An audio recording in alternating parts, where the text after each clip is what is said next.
好媽，今日有啲咩好嘢啊？峰哥，我哋最近嚟一批新茶，玩主題，我中意。寫嘢成熟啲啊，定年輕啲？咁高興，一齊嚟咯！一齊嚟？咁你今晚瞓唔着喎？如果係正嘅，瞓少啲有乜所謂？過嚟同峰哥介紹下自己先。我係 Jasmine 茉莉，18歲，清香。私はグリーンティーがね、可愛いね。峰哥你好，我叫寶莉，19歲半，來自雲南。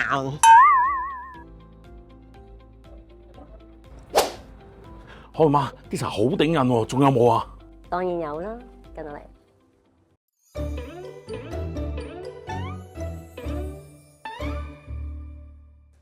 嗱，太子峰，飲茶梗要嚟歷史悠久嘅紫藤咯。何止18歲半，8歲半都有得你飲啊！ 8歲半都有，你夠稱得唔得㗎？我發嘢我唔做喎。梗係得啦，飲茶就得啦，冇問題嘅。但係飲茶之前，我帶你落去食啲嘢先。食茶菜啦。茶佢本身係一個好溫和嘅嘢，佢可以融入任何嘅食材，包括湯又好啊、肉又好，甚至乎甜品甜點都好。主張少油少鹽少調味料，即係行健康嘅路線。會長，先嚟一個擂茶湯先。擂茶？係啊。擂茶唔係平時有料嘅咩？係，但係呢個係湯嚟嘅，你可以當茶飲嘅時候都幾解渴㗎。佢用咗呢個龍井茶底啊。係啊，你聞下先。喂，同埋佢好香嗰啲芝麻花生味啊。花生我聞到花生味。係啊係啊，跟住你飲下先。有9層塔，係咪啊？同埋嗰啲薄荷葉。有啲涼涼地啊。係啊係啊。所以我覺得好舒服喎呢個茶。先飲應該要飲呢個先。我覺得好特別啊！你用茶嚟到導入啲菜式入邊咧。係你平時沖茶沖得多啦。你會諗到啲茶攞嚟煮？除咗肉骨茶咯。係啊，同埋齊蛋咯。先嚟一個頭盤。麗紅鐵公雞，點解鐵公雞咧？因為咧佢將嗰個雞腿咧，即係雞翼嗰個雞腿咧，佢攣咗佢嗰啲肉落嚟，咁就變咗好似一個錘咁樣，就好似打拳咁樣。好香，我中意呢個味。佢炸咗個雞先，好香口啊！跟住再攞個汁去燴佢。呢個油炸鬼咧，我嗰次咧手榴彈多啲。哇！係嘛？好脆喎！一直有少少熱氣嘅，所以一定要飲下呢個蔬菜嘅茶湯，烏龍茶。嗰啲一塊塊嗰啲就係茶葉啊。係啊。呢個好香啊，因為咧呢一個係類似鎮店之寶㗎啦。人人嚟到都要嗌。呢個係好似一啲五色蔬菜啦，係嘛？有豆腐啦，有粟米啦，係最好有花菇啦。好養生㗎你。呢隻係喎，呢隻係啊。平時我攞嚟煲湯。係啊係啊。同埋你中意食嘅？芋頭啦，記得佢仲有竹笙啦，係喎，佢仲有包菜啦，好多嘢。中意健康嘅人，食齋嘅人一定中意呢個。本身烏龍茶嗰個佢都係清嘅，佢唔係嗰啲紅，即係好紅嘅茶。但係佢話烏龍比較澀少少嘅，係啊，但係咁樣襯出嚟又冇咗嗰個苦澀味喎。茶菜佢本身咧，你可能睇得到，又話可能你聞得到。同時期有可能你完全係睇唔到茶，又聞唔到茶嘅。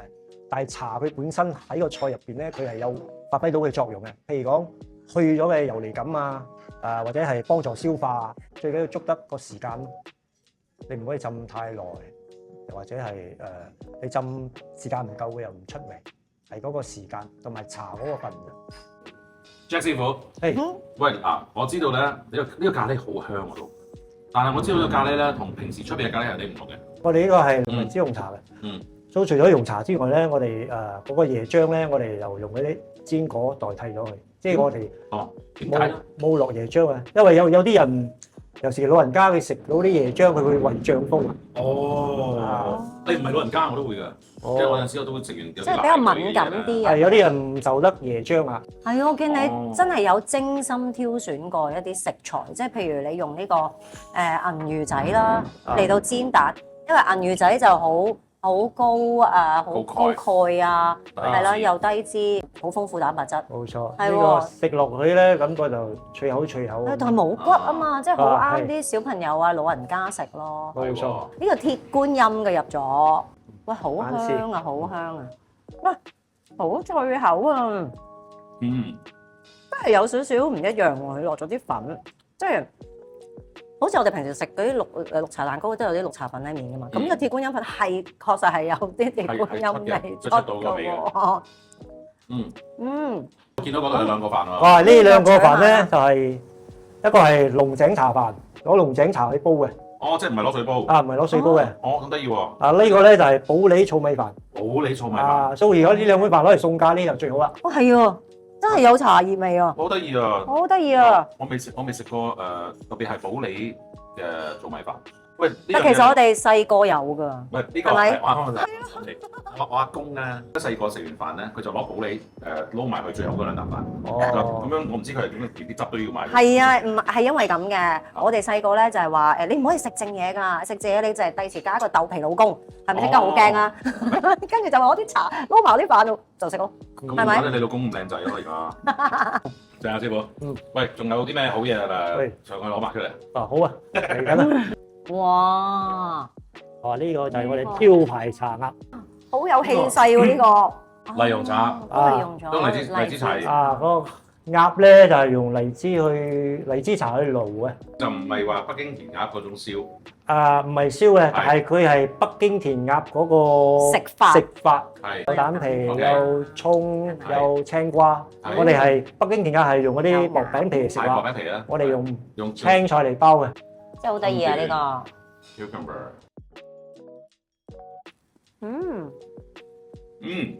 最主要嘅茶，佢係喺個爐水度幫個鴨咧去油冇食到冇咁油膩。即係師傅有講過，茶唔係一定要食到佢個味。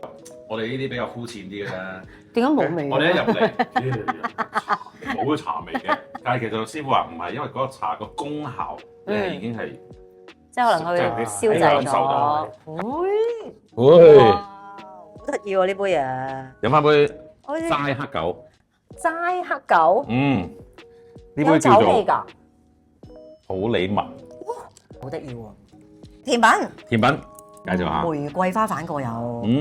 玫瑰豆漿湯圓喎。因為佢趁個豆漿熱咧，佢撞落去咧，佢就嗰種玫瑰香味。呢一個咧，番薯球。有啲咩茶入邊啊？嗱，冇錯，就係呢個綠茶醬啦。呢個綠茶醬點呢一個日本番薯球。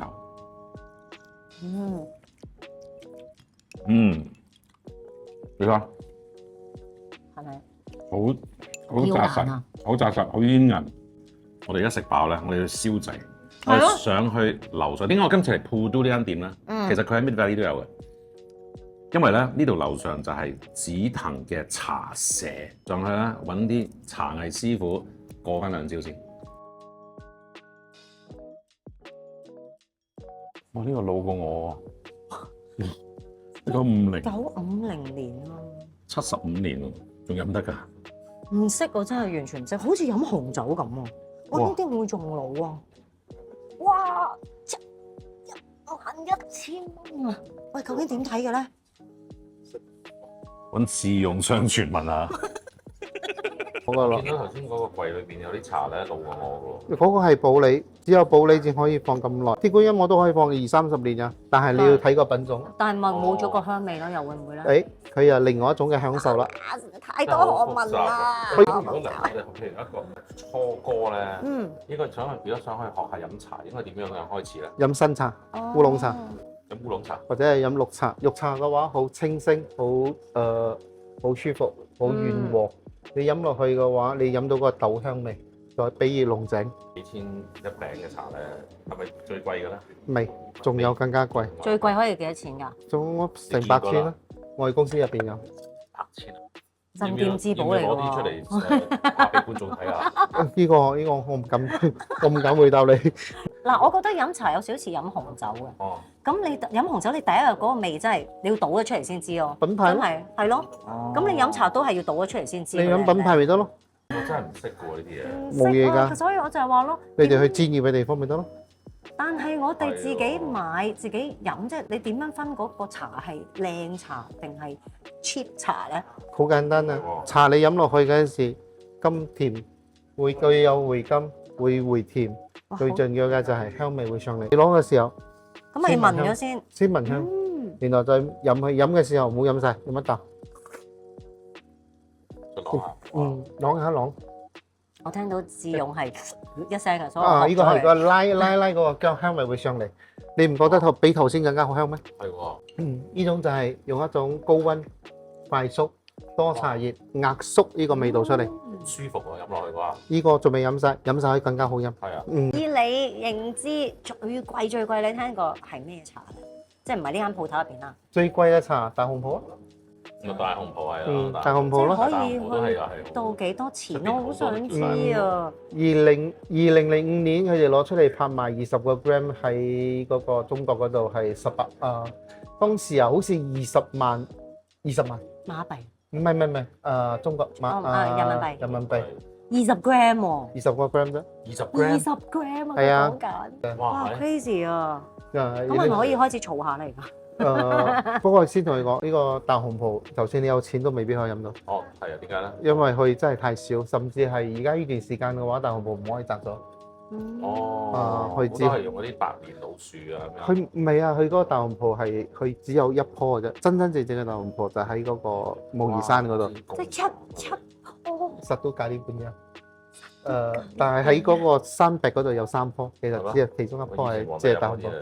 可以咁講。但係點解而家周街都好似大紅袍咁嘅？嗰個係佢自己，或者係第2代、第3代，甚至係接枝、剝枝接出嚟嘅茶。即係真真正正嗰棵樹就喺嗰度，零舍一棵。係而家呢幾年內都冇採摘過，俾佢生色。